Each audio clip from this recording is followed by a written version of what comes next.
오늘 우리 주인 하나의 말씀은 창세기 35장 9절로 15절 말씀. 창세기 35장 9절로 15절 말씀 구약성경 54면에 있는 말씀이 되겠습니다. 네, 창세기 35장 9절에서 15절 말씀. 저는 하나님이 여러분들을 너무 사랑하고 계시고 절대 잊지 않게 하신다라는 걸 생각하고 있어요. 자, 제가 먼저 9절 말씀 먼저 읽도록 하겠습니다.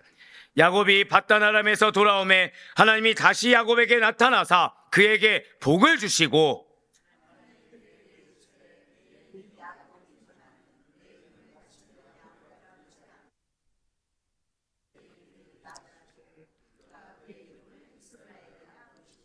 하나님이 그에게 이르시되 나는 전능한 하나님이라 생육하며 번성하라 한 백성과 백성들의 총회가 내게서 나오고 왕들이 내 허리에서 나오리라.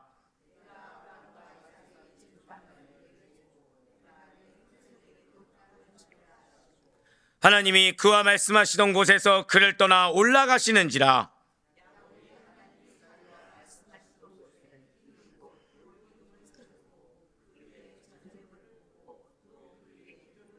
함께요. 하나님이 자기와 말씀하시던 곳의 이름을 베델이라 불렀더라. 아멘. 할렐루야. 네오드 변호씨 살아있는 주님의 말씀의 은혜를 사모함으로 말미암아 이렇게 우리가 하루의 시작을 말씀과 기도하는 것을 주께서 기쁘게 받으시사, 자, 절단 크게 고백하실게요. 약속을 반드시 성취하십니다. 네, 우리에게 허락하신 약속을 잊지 않으시고 반드시 성취하시는 그 하나님을 믿는 믿음으로 말미암아 새벽 기도에 함께하고 계시는 모든 성도님들을 주님을 환영하고 축복합니다. 방금 전에 저는 또 특별 새벽 기도회라고 할 뻔했어요. 예, 느낌상치 2년째 특별 새벽 기도회 갔습니다. 자, 네, 그래서 우리 지금 이 새벽에 지난주에 우리 히브리서의 은혜 받는 시간에 이어서 또 창세기를 통해서 은혜 받는 시간을 갖고 있습니다. 자, 지금 우리 계속해서 누구의 일생을 보고 있습니까? 바람만장한 야곱의 일생을 통해서 은혜 받는 귀한 시간을 가지고 있어요. 창세기 27장부터 시작된 야곱의 일생은 몇 장까지라고요? 예. 이러면 안 되는데 뭉클했습니다, 지금 순간. 예, 36장까지 기록되어 있죠. 자, 형 에서부터 밧단 아람으로 도피해서 라반의 집에서 20년간 봉사하며 일가를 이루게 된 야곱이에요. 그리고 그가 원래 있어야 할 곳이 어디였습니까? 바로 가나안이었죠. 가나안으로 귀환했습니다. 그 가운데 20년 만에 지금 형 에서와 상봉했어요. 그리고 극적으로 화해를 했다는 것이죠. 그래서 형제 간에 남아있던 갈등까지 싹 다 씻어 내려갔습니다. 자, 이제 야곱의 사명은 끝났습니까? 아니면 끝나지 않았습니까? 끝나지 않았어요. 야곱은 베델로 갔어야 됩니다. 그런데 그 에서 헤어진 이후에 베델로 간 것이 아니라 세겜성에 정착해 버렸어요. 잠깐 머무르자는 것이 몇 년간 머무르게 되었습니까? 10년간 머물면서 야곱은 당하지 말아야 될 이 디나의 수욕 사건과 세계민족 대학살 사건을 겪게 되었다는 거예요. 대체 왜 하나님의 백성인데 약속을 받은 하나님의 자녀이고 택함 받은 그 족장의 영적 리더인데 이런 참혹한 일을 당하게 된 것입니까? 잊지 마셔야 돼요. 하나님이 여러분들에게 약속을 주셨습니다. 그러면 여기에는 우리가 어제 양육에도 들으셨겠지만 한 번 더 고백하실게요. 나의 책임이 있습니다. 맞아요. 나에게도 책임이 있어요. 무슨 책임이냐? 약속을 기억해야 될 책임이 있고요. 그 기억한 말씀을 믿는 믿음으로 한번 고백하실게요. 이행해야 합니다. 맞아요. 바로 그거예요. 이행해야 될 책임이 있다는 거죠. 야곱이 그걸 안 했다는 거예요. 지금 야곱은 하나님의 약속을 받았습니다. 그래서 베델 서원을 했죠. 그런데 베델 서원을 지체한 것에 대한 하나님의 징계 차원으로 참혹한 일을 당할 수밖에 없었다는 것입니다. 그 가운데 이제 오늘 본 말씀은 창세기 35장 9절부터 15절까지의 말씀으로 베델 서원을 이행한 야곱에게 하나님께서 땅과 후손에 관한 약속을 재확증해 주시고요. 야곱은 한번 고백하실게요. 회복하였습니다. 네, 우리 성도님들 표정이 벌써 그치 또 회복했다가 또 낮아졌다가 중요한 건 무엇이요? 어쨌든 회복했다는 게 중요하죠. 항상 생각해 보세요. 실족한 상태에서 계속 있으면 이게 무엇을 이룰 수 있겠습니까? 아니에요. 실족한 상태에 있다고 하더라도 우리 한 번 더 고백하실게요. 회복하는 것이 중요합니다. 바로 그래요. 우리의 이 성화의 과정은 얼마든지 실족할 수 있습니다.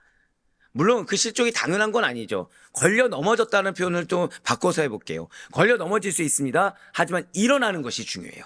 일어나는 것이 중요합니다. 걸어가는 것이 중요하다라는 것이죠. 예, 맞습니다. 야곱이 땅과 후손에 대한 약속을 재확증하고 지금 하나님께서 재확증해 주신 그 말씀을 듣고 야곱은 베델 신앙을 회복하는 내용이 바로 오늘 본문에 기록되어 있습니다. 지금 하나님께서는 하나님 당신의 명령에 순종해서 베델로 다시금 올라가는 야곱에게 나타나십니다. 나타나셔서 다른 것을 해주신 것이 아니에요. 나타나셔서 언약을 재확증해 주셨다는 것이죠. 지금 우리로 따지면 무엇이죠? 여러분들에게 약속이 있습니다. 그러니까 이거 하신 거예요. 이거 하신 거예요. 지금 여러분들의 상황 가운데 어떠한 무언가 해결이 된 것이 아니라 약속을 다시 한 번 더 주고 계시다는 것이죠. 이것이 왜 축복인지 오늘 말씀을 통해서 여러분들 반드시 새기셔서 하나님이 여러분들에게 기업이 있다, 약속이 있다. 특별히 우리 숙제가 무엇이었죠? 무엇을 암송하라? 말라기 3장 12절. 이런 말씀을 주신 것이 왜 은혜인지 깨달으며 그것이 여러분들에게 실제가 될 수 있는 우리 모두가 되길 간절히 소망합니다. 네, 그렇습니다. 하나님께서는 야곱에게 과거 아브라함에게 그리고 이삭에게 주셨던 땅과 후손에 대한 약속을 다시 한 번 더 주십니다. 그렇음으로 말미암아 그를 통해 하나님의 구속의 역사를 이끌어 가실 것을 확증해 주셨다는 거예요. 이로써 야곱은 아브라함으로부터 이어지는 하나님의 언약 가문의 적자로서 온전히 하나님께 공식 인정을 받게 되었고요. 자, 언약을 재확증받았더니 야곱은 무엇을 받았다고요? 한 번 더 고백하실게요. 공식적으로 인정받았습니다. 바로 그거예요. 공식적으로 인정을 받게 되었고, 그리고 그의 후손인 이스라엘 민족은 하나님의 선민이라는 영광스러운 신분을 획득할 수가 있게 된 것입니다. 이처럼 오늘 본 말씀은 야곱이 이 베델 신앙 회복으로 말미암아 누리게 된 놀라운 축복이 무엇인지 우리에게 보여줌으로 말미암아 우리에게 하나님께 대한 뜨겁고도 순수한 신앙을 반드시 회복해야 된다는 필요성을 강조해주고 있다는 거예요. 한번 고백하실게요. 준비 기간은 회복의 기간입니다. 이걸 기억하셔야 돼요. 이걸 기억하셔야 됩니다. 자, 이렇게 생각하시면 좋을 것 같아요. 여러분들이 주택 청약을 한 겁니다. 내가 받을 수 없는 주택을 받으신 거예요. 청년이었으면 좋아했을 텐데. 자, 지금 여러분들 살고 있는 집이 있는 여러분들은 별로 좋아하지 않는군요. 자, 그런데 지금 중요한 게 청약 날짜가 다가왔어요. 근데 내가 지금 직장도 없고 몸도 아프고 뭐 하나 움직일 힘이 없는 겁니다. 자, 그러면 그 집에 들어갈 수 있습니까? 없습니까? 없죠. 왜냐하면 주택 청약이 됐으면 제가 알기로는 이렇게 넣어야 되잖아요. 근데 지금 어떤 상태라고요? 직장도 없고 근데 일할 수 있는 힘도 없고 몸도 아픈 상황이에요. 그럼 그 사람에게 지금 필요한 것은 무엇입니까? 그 주택에 들어가기 위해서 저를 다 고백하실게요. 회복이 필요합니다. 회복이 필요하다는 거죠. 몸이 회복돼야 됩니다. 그 가운데 나의 생활이 회복돼야 됩니다.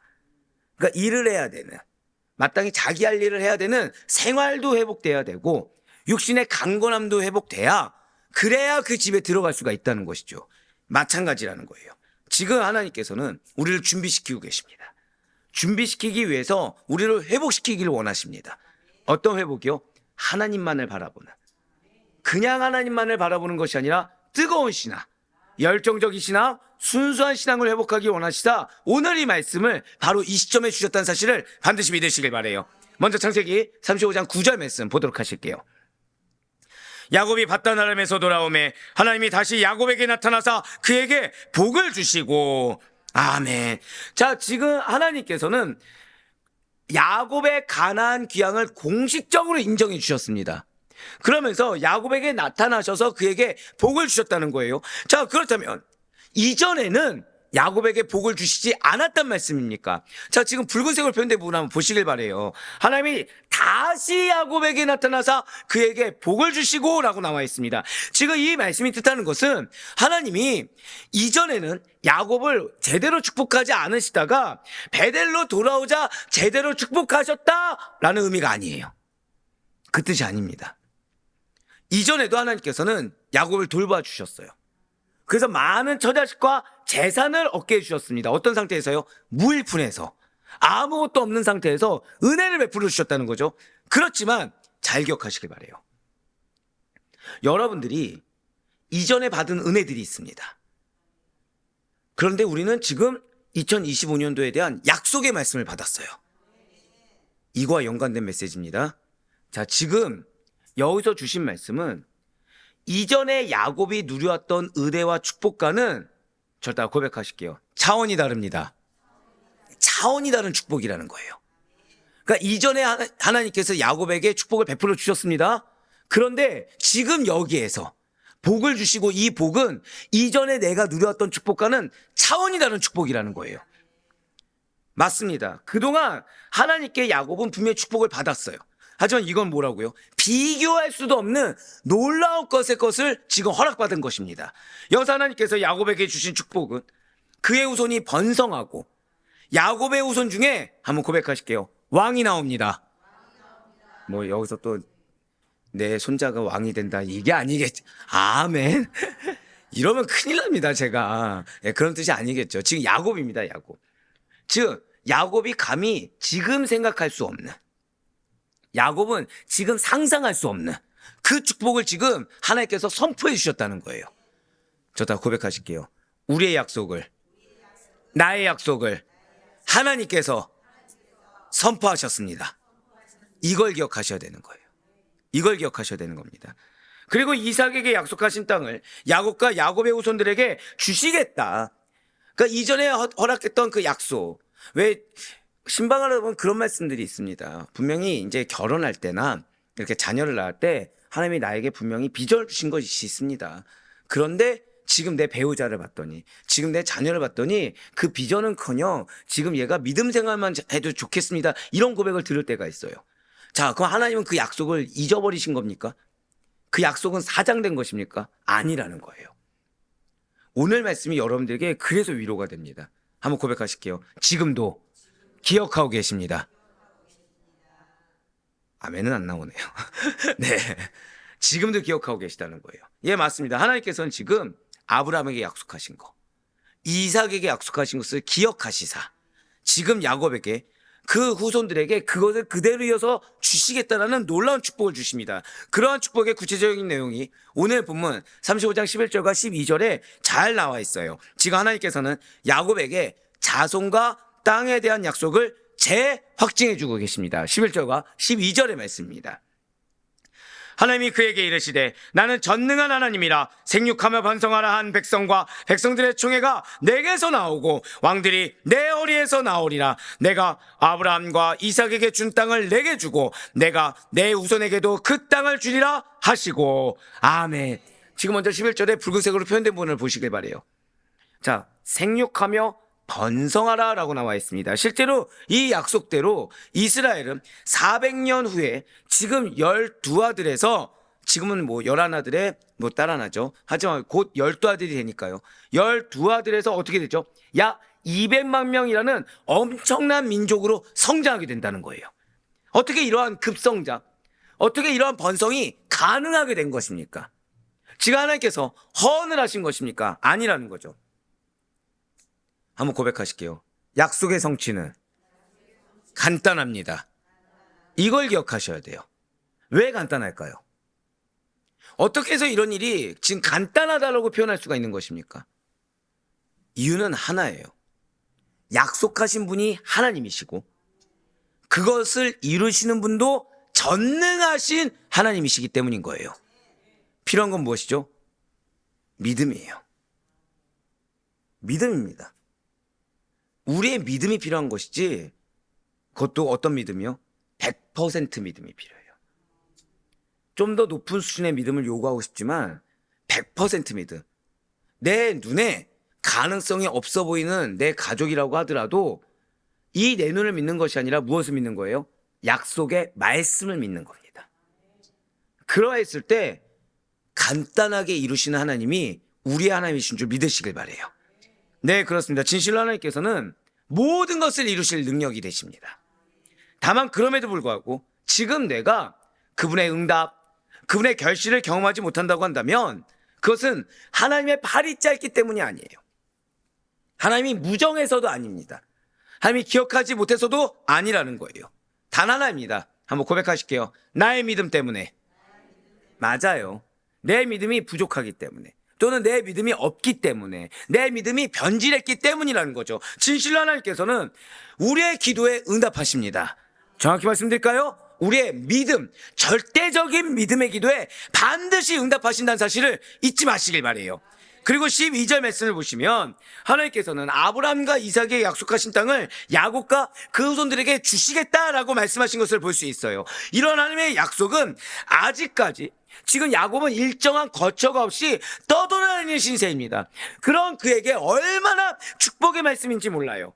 자, 그런데 지금 야곱이 봤을 때 이 말씀이 실제처럼 다가올 수 있겠습니까? 없겠습니까? 현실적으로는 없다는 거예요. 현실적으로는 내 땅 하나가 지금 어디서 얻어질지 모르는데 하나님의 말씀을 먼저 주셨다는 거죠. 즉 말씀은 판단하는 것이 아닙니다. 말씀은 분석하는 것이 아닙니다. 말씀은 받아들이는 거예요. 근데 어제 양육에서도 말씀드렸다시피 주의 깊게 경청해야 됩니다. 말씀을. 이것이 무엇이라고요? 듣는 데서 끝나면 안 돼요. 여러분들의 삶에 그 말씀이 실제가 돼야 됩니다. 한번 고백하실게요. 절대적인 순종. 말씀에 절대적인 순종을 해야 된다는 거예요. 그런데 여기서 우리는 지금 한 가지 중요한 사실을 발견할 수 있어요. 그것이 무엇이냐? 아브라함에게 주어진 땅의 축복이 이삭과 야곱을 거쳐서 그의 후손에게까지 이어졌다라는 것이죠. 지금 약속의 말씀이 끊기지 않고 고백하실게요. 이어지고 있습니다. 여러분들 이거를 경각심 있게 가주셔야 됩니다. 어쩌면 여러분들의 믿음이 연약하고 어쩌면 여러분들의 상황이 연약해서 이 말씀만을 온전히 신뢰하지 못할 만한 합당한 이유가 100가지, 1000가지, 10,000가지가 될 수 있어요. 근데 그 이유가 하나님보다 크진 않습니다. 그리고 중요한 거는 지금 여러분에게 허락하신 약속이 지금 우리가 몇 달째 하나님께서 뭐라고 말씀하시죠? 우리 한 번 더 선포하십시다. 내가 축복의 통로입니다. 한 번 더요. 내가 사랑의 통로입니다. 우리에겐 약속해 주셨죠. 여러분들이 있는 곳에 무엇이 임한다고요? 하나님의 나라가 임한다고 했어요. 그리고 여러분들에게 주신 축복은 반드시 누구의 축복으로 이어진다고 했습니까? 자녀들의 축복, 자손들의 축복으로 이어진다고 했습니다. 그러면 한번 말씀드렸을 거예요. 여러분들의 신앙이 0이면 자녀들은 어디서 시작합니까? 0에서 시작하죠. 여러분들의 신앙이 100이면 자녀들은 어디서 시작합니까? 100에서 시작하는 거예요. 내가 지금 흔들리는 믿음이에요. 굳건한 반석 위에 기둥을 세우고 토대를 세우고 해야 되는데 지금 내가 이 반석이 흔들립니다. 그럼 자녀들은 어디서부터 시작해야 되죠?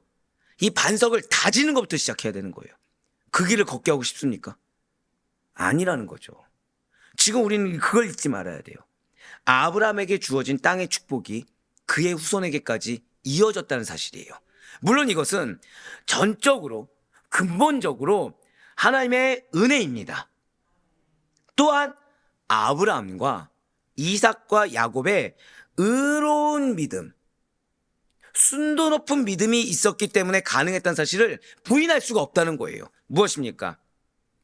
고백하실게요. 믿음의 후손은 결코 망하지 않습니다. 이걸 기억하셔야 돼요.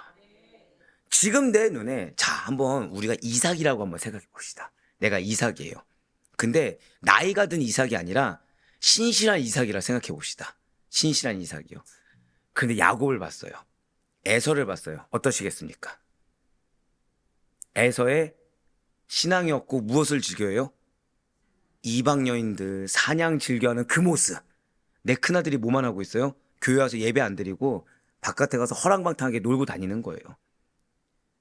예, 성경 보라고 했더니 뭐 하고 있어요? 밖에 나가서 맨날 농구하고 축구하고 싸움만 하는 거예요. 자, 둘째 아들을 봤습니다. 뭐만 하고 있어요?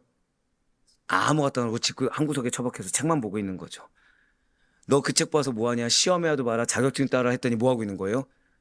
내가 어떻게 이러고만 있는 거예요. 자, 근데 하나님 뭐라 약속하신 거예요? 그 중에 땅과 후손에 약속이 있다. 보세요. 아멘이 안 나오죠. 아멘이 안 나오는 겁니다. 지금 우리가 지금 이게 이삭이니까 야곱이니까라고 생각하기 이전에 한번 되어보세요. 믿을 수 있는지. 여러분들이 이삭이면 믿을 수 있겠습니까? 근데 믿었다는 거예요. 그래서 성취됐다는 거예요. 내 눈에 지금 보이는 게 중요한 것이 아닙니다. 우리 한 번 더 선포하실게요. 약속의 말씀이 정말 중요합니다. 한 번 더요. 내 믿음이 정말 중요합니다. 내 믿음이 정말 중요해요. 와닿지 않으십니까? 지금 이삭의 눈에 보이기나 하겠습니까? 맨날 그리고 에서는 뭐예요? 에서는 자기 의에 가득 차 있어서 내가 장자야. 하나님께서 분명히 야곱에게 축복을 주셨다고 하는데 야곱은 뭐하고 있어요? 이 족장을 이끌 만한 능력이 1도 보이지 않는 겁니다. 근데 이삭은 믿었어요. 그리고 성취되고 있는 거예요. 지금 굉장히 감격스러운 장면입니다. 지금 그렇습니다. 진실로 하나님께서는 자신을 사랑하는 자를 전대까지 은혜를 베푸신다고 약속해 주셨어요. 이것을 반드시 기억하셔야 됩니다. 지금 여러분들의 믿음의 중요성을 반드시 인지하시길 바라요. 지금 내가 중요한 것이 아닙니다. 내 판단, 내 생각, 내 감정이 중요한 것이 아니에요. 지금 여러분들에게 있어서는 무슨 일이 있어도 내가 지금 이 믿음을 견고하게 해서 이 믿음의 믿음의 토대를 반드시 견고한 토대에서 물려받도록 하겠다. 이 약속의 성취가 내 믿음에서 끊기는 것이 아니라 이 약속의 성취가 나로부터 시작할 수 있게 내가 토대가 되어주겠다. 할렐루야. 여러분들 다른 어떤 문제 해결보다 지금 여러분들의 믿음을 굳건히 하는 것의 중요성을 놓치지 않을 수 있는 우리 모두가 되길 간절히 소망합니다. 하나님을 사랑한다고 하면 그 사랑이 전부가 되셔야 된다는 거예요. 하나님 사랑한다고 하면서 나를 사랑하고, 하나님 사랑한다고 하면서 돈을 사랑하고, 하나님 사랑한다고 하면서 사람 사랑하는 우리 모습이 아니어야 됩니다. 아니요, 그 정도는 아닙니다. 그게 이미 사랑하고 있다는 증거예요. 아, 나는 그래도 하나님은 우선적으로 생각하고, 그게 이미 다른 거랑 겸해서 사랑한다는 증거입니다. 하나님을 사랑하잖아요. 의심치 않습니다. 하나님을 사랑하잖아요. 내가 중요하지 않습니다. 하나님을 사랑하잖아요.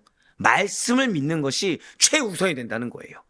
사랑하는 성도 여러분들, 지금 야곱이 받은 축복이 어떻게 작다고 여겨지십니까? 아니면 크다고 여겨지십니까? 예, 맞아요. 앞서 말씀드렸죠. 이전에도 야곱은 은혜를 받은 것이 맞습니다. 이전에도 여러분들은 은혜를 받은 것이 맞습니다. 하지만 지금 야곱은 이전에는 받지 못할 놀라운 축복을 지금 부여받았어요. 그러니까 지금 하나님 얼마나 답답하실까요? 그런 놀라운 약속을 주셨는데 여전히 나한테 매여 있는 거예요. 놀라운 약속을 주셨는데 여전히 내 지역적인 상황에 매여 있는 거예요. 여전히 내가 알고 있는 신앙의 프레임, 내가 알고 있는 신앙 지식 가운데 매여 있는 거예요. 그러니까 어제도 뭐라 말씀하시죠? 그것 깨라고 말씀하시는 거 아닙니까? 완성은 주님께서 하시는 거지 우리가 하는 게 아니라고 말씀하시지 않습니까? 지금 마찬가지예요. 야곱이 과연 기대나 했겠습니까? 근데 얼마나 감사해요. 여러분들 야곱하면 뭐가 생각나시죠? 예, 감사해요. 받을 자격이 있습니까? 없습니까? 없어요. 근데 주셨어요. 받을 자격이 있으십니까? 근데 주셨다는 거예요. 우리 뭐만 필요하다고요? 믿음. 그거 하나 필요하다는 겁니다. 자, 그러면 여기서 이제 한 가지 궁금증이 생긴다는 거죠. 하나님께서 무엇 때문에 굳이 야곱이 베델로 돌아온 이 시점에 그에게 이러한 축복을 베푸시냐는 거예요. 꼭 이 시점이었어야 되냐는 거죠. 놀라운 축복을 받을 수 있는 적절한 시기가 존재하냐는 것입니다. 예, 맞아요. 한번 고백하실게요. 때는 정해져 있습니다. 이게 은혜가 되면서 두려운 말입니다. 즉, 축복을 주시고자 하는 때는 정해져 있어요. 이 시기는 정해져 있습니다. 준비가 안 되면 이때를 맞이할 수 있는 겁니까? 없는 겁니까? 없다는 거예요. 하나님께서는 여기까지 오는, 한 번 더 고백하실게요. 나의 믿음. 여기까지 오는 나의 믿음을 보길 원하십니다. 진실로 하나님께서는 당신의 자녀가 하나님께서 예비하신 그 축복을 받을 만한 때를 기다리셨다가 은혜를 베푸십니다. 지금 잘 기억하셔야 돼요. 야곱이 이전에는 받지 못한 축복을 받은 시점이 과연 언제입니까? 바로 야곱이 베델에서 이전까지 섬기던 모든 우상을 다 버리고 오직 하나님만을 섬기기로 절단 고백하실게요. 작정한 때. 작정한 때라는 거예요. 다시 말해서 야곱이 모든 의지할 것을 다 버리고 베델로 돌아온 때야말로 야곱 나 자신에게는 믿을 수 있는 것이 하나님밖에 없습니다. 그냥 하나님 나 죽으라면 하면 죽겠고, 하나님 나 십자가 박히라고 하면 박히겠고, 하나님 나 망하라고 하면 망해도 좋사오니, 하나님만 있으면 좋사오니, 그렇게 고백할 수 있는 믿음이 증명된 상태라는 거예요. 그러한 마음판이 준비되어 있어야 그가 받는 축복이 하나님께로부터 오는 것임을 확실하게 깨닫고 교만하지 않을 수가 있다는 거죠. 그렇습니다. 오직 하나님뿐이에요.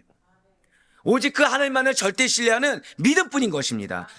이러한 믿음과 이러한 마음이 준비되어 있는 자만이 하나님께서 그를 더욱더 축복해 주시고 계속해서 하나님만을 의지하여 섬기도록 만드시며 그러한 자에게 계속해서 부어준다는 사실을 잊지 마시길 바라요.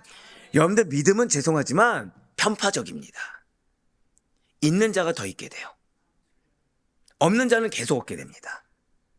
저는 지금 뜨겁게 지금 기도하고 있고 사실 몸 상태가 별로 좋진 않아요. 근데 하나님 앞에 계속해서 지금 기도하고 있는 것은 다른 게 아니에요. 우리에겐 지금 다 약속의 말씀 주셨습니다. 여러분들 내년 이맘때 전부 다 누릴까요? 죄송하지만 오늘과 동일한 날을 맞이하는 분이 생길까요? 믿음이 없는 자들, 이 믿음이 없는 자들 전부 다 누려야 되지 않겠습니까? 전부 다 이루어야 되지 않겠습니까? 그래서 제가 뭐 하고 있다고요? 그냥 또 기도라고 하시지 마시고 그냥 뜨겁게 야 이게 여기서도 또 타협이 나오네요. 자 한번 고백합시다. 결단하고 내가 부르짖어야 합니다. 맞아요. 결단하고 내가 부르짖어야 돼요. 제가 항상 드린 말씀 있죠. 남입니까? 가족입니까? 여기서 갑자기 네 죄송해요. 가족 영적 가족이 맞지만 남도 이렇게 기도하는데 내가 무엇이라고 나 붙잡고 기도합니까? 하나님 붙잡고 기도해야지. 기도는 나 붙잡고 하는 게 아니에요. 기도는 내 처지 붙잡고 하는 게 아닙니다. 기도는 그냥 하나님 붙잡고 기도하는 거예요. 기도는 말씀 붙잡고 기도하는 거지 나를 붙잡고 내 상황 붙잡고 하는 것은 넋두리지 기도가 아닙니다. 지금 야곱은 바로 그러한 마음판이 있었어요. 지금 야곱은 그러한 믿음이 있었기 때문에 하나님께서 더 큰 이전에 누리지 못할 축복을 부어주시겠다고 또 선포하신 것입니다. 사랑하는 성도 여러분들, 이 새벽에 반드시 기억하시길 바라요. 진실 하나님께서는 당신의 자녀에게 축복을 주시기를 원하십니다. 하지만 그의 자녀들이 진정으로 오직 하나님이 전부가 되는 믿음, 오직 하나님만을 믿는 믿음으로 돌아올 때까지 진짜 축복이 무엇인지를 미루고 계심을 잊지 마시길 바라요. 우린 지금 하나님께서 우리에게 주고자 하시는 은혜를 제대로 맛보지 못했습니다. 놀라운 축복을 받고자 한다면, 정말 제대로 은혜를 경험하기를 원한다고 한다면 그에 합당한 그릇판이 준비되어 있어야 돼요. 여러분들이 손님들이 왔어요. 물론 뭐라고 그러죠? 밀키트로 이렇게 대접할 수도 있겠지만 정말 중요한 손님이 온 겁니다. 그러면 어떻게 밀키트를 내놓으시겠습니까? 여러분들이 만드시겠습니까? 이쪽은 밀키트, 이쪽은 만드시는 분들, 그럼 이쪽 보고 해야죠. 자, 만드시겠죠. 만드시는데 집에 다 깨진 그릇이에요. 그릇이 다 깨졌습니다. 어떻게 하시겠습니까? 집에 있는 게 이것밖에 없으니 여기다가 내가 만든 요리를 두시겠습니까? 아니면 그릇을 준비시키시겠습니까? 그거예요. 여러분들 깨진 그릇에 음식 놔서 먹으면 어떻게 되죠? 둘 중에 하나입니다. 음식이 먹을 수가 없게 되든가, 그럼에도 불구하고 먹었을 때 우리가 위험을 감수하든가. 그쵸? 깨진 그릇에 유리 조각이 들어갈 수 있으니까. 그래서 하나님은 우리가 그릇이 준비될 때까지 기다리시는 겁니다. 왜요? 하나님 주신 그 축복이라는 것은 둘 중에 하나죠. 축복을 온전히 누리지 못하든가, 기껏 주셨는데 온데간데 흘러가든가, 아니면 우리가 그 축복이 아이러니하게 독이 될 수 있거든요. 위험 요소가 있기 때문에. 예, 맞습니다. 그에 합당한 그릇판이 준비되어 있어야 돼요. 그래야 받는 사람이 이 세상의 축복의 근원은 오직 한 분, 하나님밖에 없다는 사실을 제대로 깨닫기 때문인 것입니다. 사랑하는 성도 여러분들, 혹시 내가 지금 축복을 받지 못하고 있다고 여기십니까? 우리가 축복을 얻지 못하면 하나님께서 능력이 없으신 것이 결코 아닙니다. 그것은 우리가 아직도 하나님과 물질 사이에서, 하나님과 세상 사이에서, 더 큰 거는 하나님과 나 사이에서 갈등하고 망설이고 있기 때문인 것입니다. 즉 하나님만을 붙잡고 말씀이 선포됐으면 그걸 아멘하고 받아야 되는데, 그 약속의 성취를, 그 축복과 응답을 확신하면서 간구하고 있지 않기 때문이라는 거예요. 한번 여쭤볼게요. 자, 지난 금철 때 어떻게 은혜 받으셨습니까? 그쵸, 이렇게 앞에서 얘기하면 다 은혜 받았다고 하시죠. 자, 아예 대놓고 어제도 말라기 3장 12절 말씀 드렸잖아요. 나는 그 얘기를 듣고서 어제 정말 기도하면서 하나님께 감사 기도 올렸다.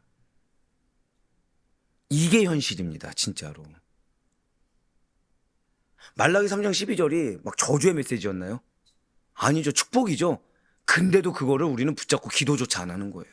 그냥 선포됐나 보다, 그냥 외우라고 했나 보다, 이게 끝인 거죠. 요즘 제가 셔틀 시간이 조금씩 늦어졌어요. 그러다 보니 본의 아니게 차에 캔디를 준비할 것이 아니라 키미테를 준비하겠다고 지금 얘기하는 판국입니다. 근데 왜 그랬을까요? 말씀이 홍수처럼 주시는 거예요. 말씀이. 그럼 저는 여기서 주셨구나 이래야 됩니까? 아니면 할렐루야 주고 기도해야 됩니까?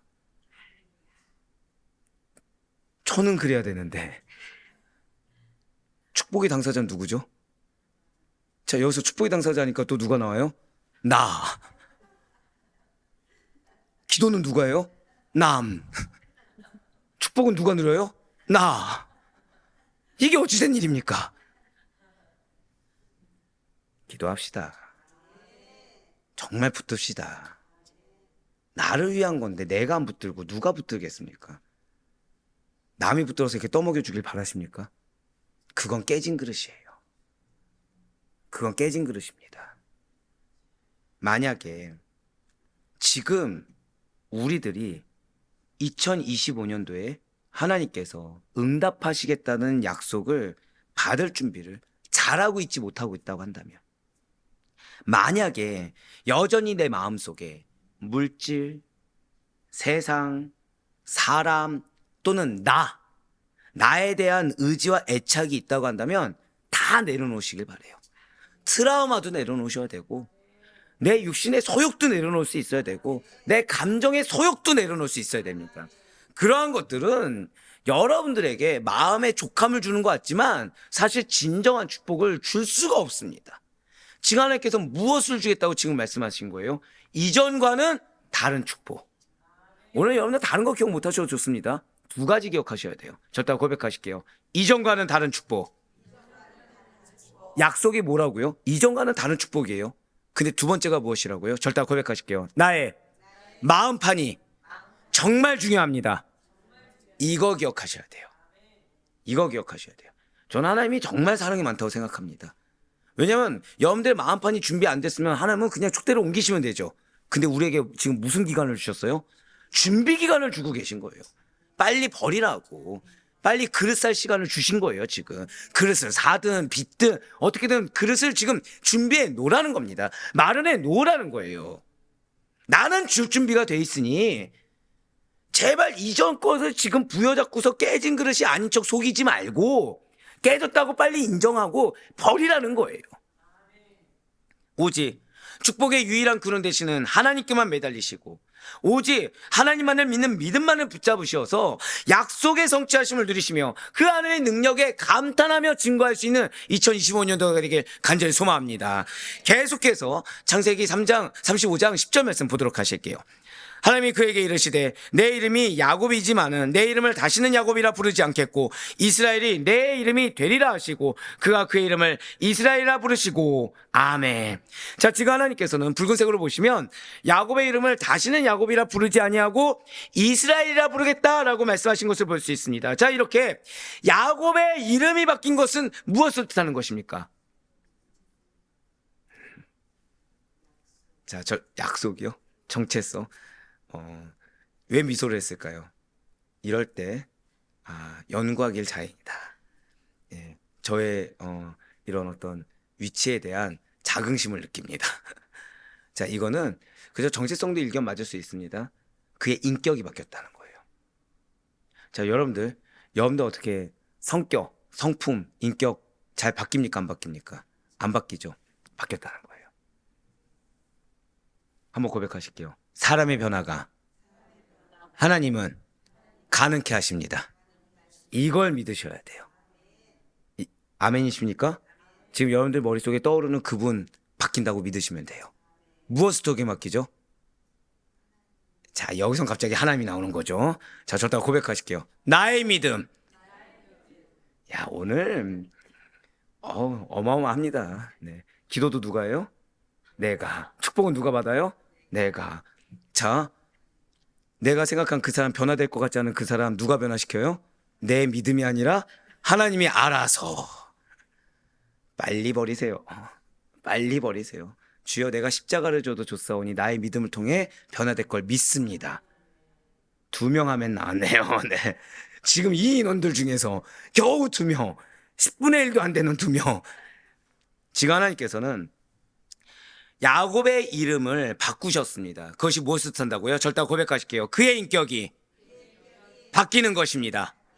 예, 맞습니다. 지금까지 자신의 성공을 위해서 남을 속이는 자로서의 야곱, 그러니까 이기적이고 교활한 야곱이 아니라 하나님과 겨루어 이겼듯이, 잘 들으세요, 나를 유혹하는 죄와 싸워 승리하는 이스라엘로 바뀌었다는 거예요.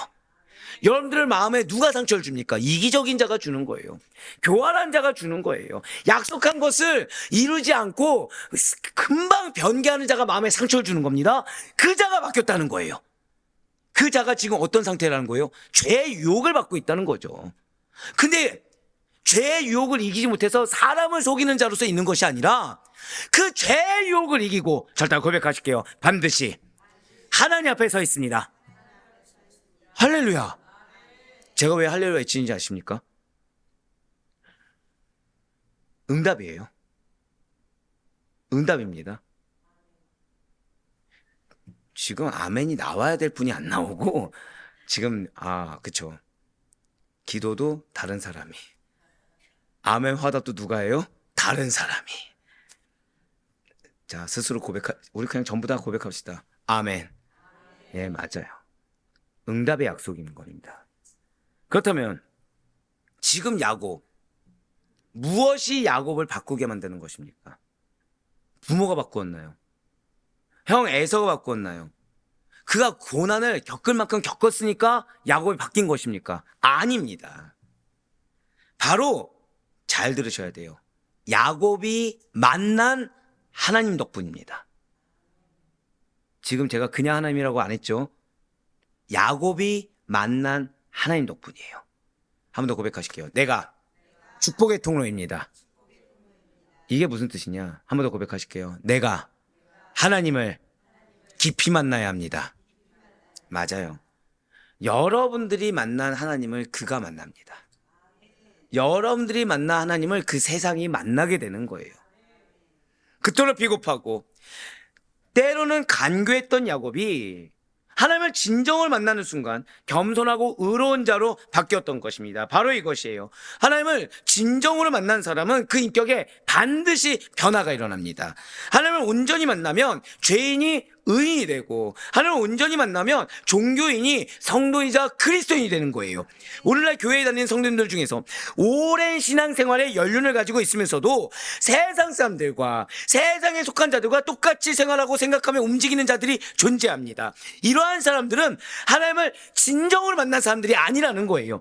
하나님을 진정으로 만난 사람은 변화되지 않을 수가 없습니다. 그것은 하나님의 영이신 성령님께서 그의 마음에 역사하시사 그의 삶을 변화시키기 때문이라는 거죠. 그래서 우리가 제발 내 배우자 좀 만나주세요, 제발 내 자녀 좀 만나주세요라고 할 것이 아니라 절대 고백하실게요. 나를 통해 하나님을 만나기를 소망합니다. 그 기도가 나와야 되는 거예요. 나를 통해 하나님을 만나야 되는 겁니다.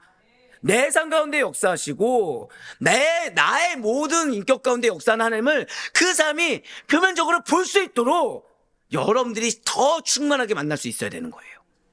사랑하는 성도 여러분들, 그러니 하나님을 온전히 풍성하게 만날 수 있는, 깊이 먼저 만날 수 있는 여러분과 제가 되길 간절히 소망합니다.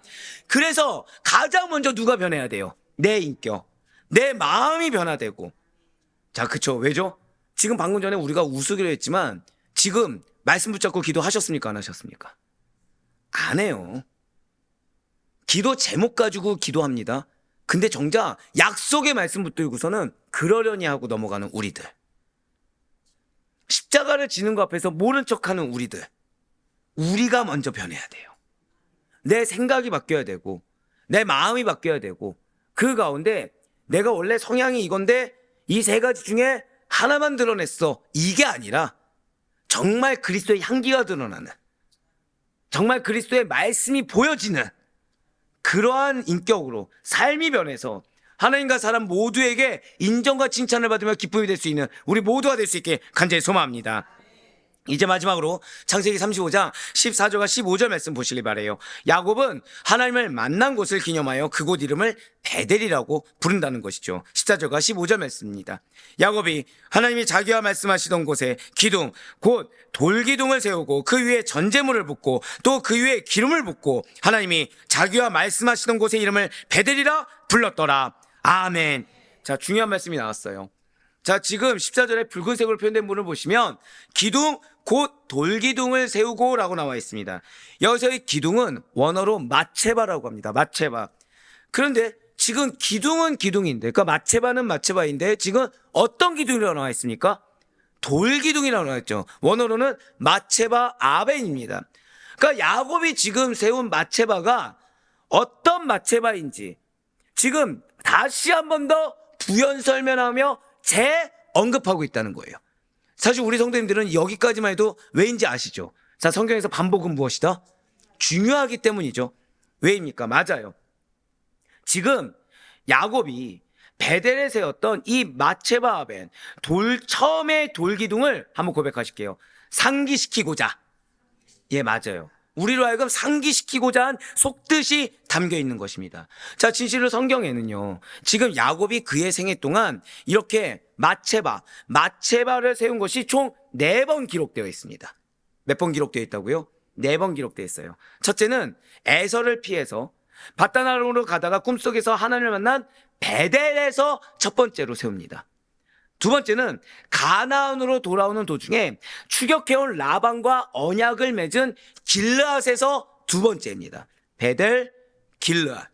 세 번째는 오늘 본문인 바로 하나님의 명령으로 다시 베델로 돌아와서 세 번째로 세웠어요. 베델, 길르앗, 베델. 마지막 넷째는 부인 라헬이 죽은 뒤에 그녀의 묘에서 묘비로 세우면서 이 마체바를 세운다는 것이죠.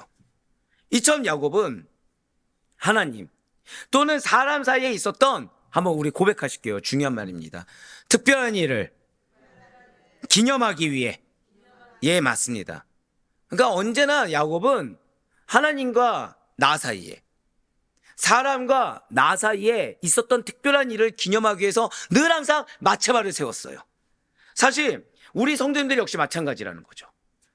삶 가운데서, 그리고 예배를 통해서 우리를 구원하여 주시고 성령으로 함께 하시는 하나님을 경배하는 동시에 기념하고 있습니다. 그런데 종종 우리는요, 하나님께서 여러분들에게 주셨던 그 구원과 축복의 감격들을 잊고 지내는 경우가 허다하다는 거예요. 하나님과 나 사이에 있었던 그 은혜의 일을 잊어버립니다. 사람과 나 사이에 있었던 하나님의 역사를 잊어버려요. 그럴 때마다 다시금 여러분과 저는 과거 나의 삶 가운데서 역사하셨던 그 하나님을 절대 고백하실게요. 기억해야 합니다. 예, 맞아요. 지금 우리는 준비 단계를 걷고 있죠. 준비 단계 가운데 반드시 우리에겐 지금 회복이 필요하다고 말씀을 드렸어요. 회복이 필요한데 회복은 무엇이라고요? 내 마음판. 마음판의 회복입니다. 근데 그러기 위해서 지금 하나님께서 뭐 하시라는 거예요? 한번 고백하실게요. 기억하라. 기억하라는 거예요. 기억하지 않으면 지금 마치 나는 외톨이가 될 것처럼, 기억하지 않으면 지금 마치 나는 최악의 상황에 처해 있는 것처럼 착각하게 된다는 거예요. 우린 기억해야 됩니다. 그래서 우리 인생에 그 마체바를 세운 그때가, 마체바 아벤 돌기둥을 세웠던 그때가 언제인지 떠올림으로써 그 은혜의 감격을 반드시 회복하시고 회복된 상태에서 내 상황을 분별할 수 있는 우리가 되어야만 하는 것입니다. 진실로 여러분과 저는 믿음의 여정에서 저마다의 돌기둥을 세우며 받은 축복에 대해서 감사한 시간들이 있었음을 잊지 말아야 돼요. 그래야 우리는 매일매일 주님께서 주시는 감격과 은혜의 새 힘을 얻어 죄악된 세상에 휩싸이지 않고 오히려 담대히 그 죄악된 세상을 거스러 올라가는 믿음의 힘찬 삶을 살아가만 하는 성도라는 사실을 잊지 마시길 바라겠습니다. 지금 야곱의 삶에 바로 그러한 감격과 기쁨이 넘치는 거예요. 그래서 그는 나의 삶을 헌신하겠다라는 의미에서 전제물을 지금 바쳤습니다. 14절 말씀을 다시 한번 더 보시길 바라요. 지금 붉은색으로 14절 말씀을 보시면 그 위에 전제물을 붓고 라고 나와 있습니다. 자, 성경에서 여러분들 전제 아시죠? 전제. 레위기를 했었어야 되네요. 네, 한번 특강을 해야겠네요. 자, 지금 성경에서 전제물이 등장한 최초입니다. 지금 성경에서 전제물이란 말이 여기서 처음 등장해요. 많은 분들이 전제하면 뭘 생각하시죠? 레위기를 생각하는데 아닙니다. 여기서 지금 처음 등장해요. 그렇습니다. 야곱은 성경에서 전제물을 드린 처음의 인물로 기록되어 있습니다. 그러나 야곱 이후에 이 전제는 이스라엘 백성들에 의해서 자주 드려지는 제사의 한 방법이 되었다는 거예요. 보통 번제나 소제와 함께 시행하였고 그 재료는 일반적으로 발효 음료가 되는 것입니다. 이 같은 의식은 나실인이 하나님께 헌신하는 서원의 마지막 부분에서도 시행돼요. 그리고 신약에서도 이 전제, 그러니까 흔한 말로 우리가 포도주를 붓는 거 그렇게 알고 계시죠? 발효음료를 붓는 겁니다. 신약에서도 등장한다는 거예요. 디모데후서 4장 6절 말씀을 이어서 보도록 하실게요. 전제와 같이 내가 벌써 부어지고 나의 떠날 시각이 가까워졌도다. 자, 지금 사도 바울은 기독교인에 의한 대한 박해로 말미암아 내 죽음이 임박한 때에 한번 고백하실게요. 헌신을 나타내기 위해, 헌신을 나타내기 위해 감옥에서 자신이 전제물로 부어졌다라고 지금 표현한 겁니다. 자, 전제와 같이 부어지고, 이것이 무엇이라고요? 헌신을 나타내는 표현이에요. 이것은 바울이 복음을 위하여 이미 순교의 각오로 살아왔고 이제는 순교함으로 나의 피를 하나님께 드리겠다라는 의지를 표현한 것입니다. 그리고 이러한 고백이 우리 성도님들도 마찬가지라는 거죠. 이어서 갈라디아서 2장 20절에 바울의 고백과 같아야 된다는 거예요. 갈라디아서 2장 20절 가운데 붉은색으로 표현된 부분을 보시기 바랍니다. 이제 내가 육체 가운데 사는 것은 나를 사랑하사 나를 위하여 자기 자신을 버리신 하나님의 아들을 믿는 믿음 안에서 사는 것이라. 바로 이러한 믿음으로 전제물과 같이 드려져서 저 자신을 철저히 죽여 하나님의 영광을 드러내야 된다는 사실을 잊지 마시길 바라요. 사랑하는 성도 여러분들, 야곱이 지금 그 고백을 드린 겁니다. 나를 드리겠다는 거예요. 나를 철저히 드리겠다는 말로 14절에 전제물을 드린 것입니다. 그러면서 15절 말씀을 다시 한번 더 보시길 바라요. 하나님이 자기와 말씀하시던 곳의 이름을 베델이라 불렀더라. 지금 야곱은 약 30여 년 전에 자신이 지었던 베트엘, 즉 하나님의 집이란 이름을 다시금 부르고 있습니다. 그것은 하나님께서 야곱을 가나안으로 무사히 돌아오게 하셨음에도 불구하고 이곳에서 했던 서원을 저버렸음을 회개하는 의미를 포함해서 베델을 지금 선포하고 있는 거예요. 자, 이 베델의 첫 번째 의미가 무엇이라고요? 절대로 고백하실게요. 회개하는 의미. 또한 야곱은 베델이 아닌 세겜에 정착했다가 결국 큰 공경을 당했는데 오늘 본문에서처럼 하나님의 명령에 따라 다시 베델로 돌아와서 이전에 받을 수 없는 놀라운 축복을 받는 새로운 은혜에 대해서 한번 고백하실게요. 감사하는 의미. 감사하는 의미가 또한 담겨 있다는 거예요. 그렇습니다. 지금 야곱은요, 하나님의 은혜에 감격해서 회개함과 더불어서 감사와 기쁨이 솟구치는 것을 경험했습니다. 이 경험을 주님께서 이 준비 단계 기간 때 여러분들에게 주기를 원하시고 계시다는 거예요. 우리에게 허락하신 약속의 말씀이 얼마나 큰 축복의 말씀인지 깨닫고, 그런데 그 약속의 말씀 앞에 기도조차 하지 않고, 이 약속의 말씀 앞에 나의 깨진 그릇을 인정조차 하지 않으며, 이 약속의 말씀 앞에 결과물을, 즉 권리는 누리길 원하지만 책임을 다하려고 하지 않는 나의 모습을 인정해서 회개함과 동시에, 근데 이 기간을 우리에게 뭐라고 말씀하셨어요? 준비 기간이라고 명해 주신 그 은혜 감사하는 마음으로 여러분들 마음 가운데 기대와 기쁨이 솟구치기를 원하시고 계시다는 거죠. 그냥 2025년도를 맞이하는 걸 원치 않으십니다. 너무 철저한 하나님이세요. 우리를 알고 계시고 어떠한 판단, 깨진 그릇에 속한 모든 것을 다 버리고 이 기회를 줄 때 그릇판을 반드시 다시 마련해서 이전 것을 기억하라고 말씀드렸죠. 왜요? 감사할 수 있지만 이전에 누렸던 것과는 차원이 다른 것을 누리게 하실 것이기 때문에 그 경험을 우리에게 주기를 원하시고 계신 것입니다. 믿음으로 약속하신 것을 성취하신 주님을 여러분들이 온전하고도 풍성하게 만나기를 원하고 계시다는 거예요. 그러니 바라옵거나 없기는 이 말씀을 지금 주시사 2024년 마지막 날까지 이틀 남았죠. 이 이틀 동안에도 철저하게 준비되오길 원하시는 하나님을 깊이 만날 수 있는 이 시간 되길 간절히 소망합니다. 그래야 항상 깨어 준비하시고 다가오는 2025년도에 올 한 해 경험한, 아니 여러분들 평생에 경험한 그 이상의 은혜와 축복이 있음을 확신하는 가운데 그 신시하신 하나님이 전부가 되시고 그 하나님만을 의지하며 담대히 나아갈 수 있는 우리가 되길 간절히 소망합니다. 맞아요. 우리 사는 성도님들 많이 변화됐죠. 많이 성장하셨죠. 그런데 죄송하지만 한번 고백하실게요. 마지막으로. 기준은 하나님입니다. 이걸 잊지 마세요. 이전의 나의 모습에 비해서 나아진 모습이 아니라 하나님이 원하시는 기준. 이것이 무엇이죠? 깨진 그릇이 이전에는 10가지의 금이 났는데 지금은 2가지 금 났다. 이것이 아니라 아예 그릇판이 바뀌다. 이전에는 간장 종지였다고 한다면 지금은 큰 대접이 되는 그런 우리가 되시길 바라요. 그 가운데 우리 자신을 전제로 드려지는 그 믿음의 고백 가운데 다가오는 새해가 여러분들의 마음을 하나님께서 마음을 바꿔주시고 인격을 바꿔주시고 삶을 바꿔주셔서 무엇보다도 주님의 마음을 흡족하게 할 수 있는 우리의 새해가 될 수 있기를 주님의 이름으로 간절히 축원합니다.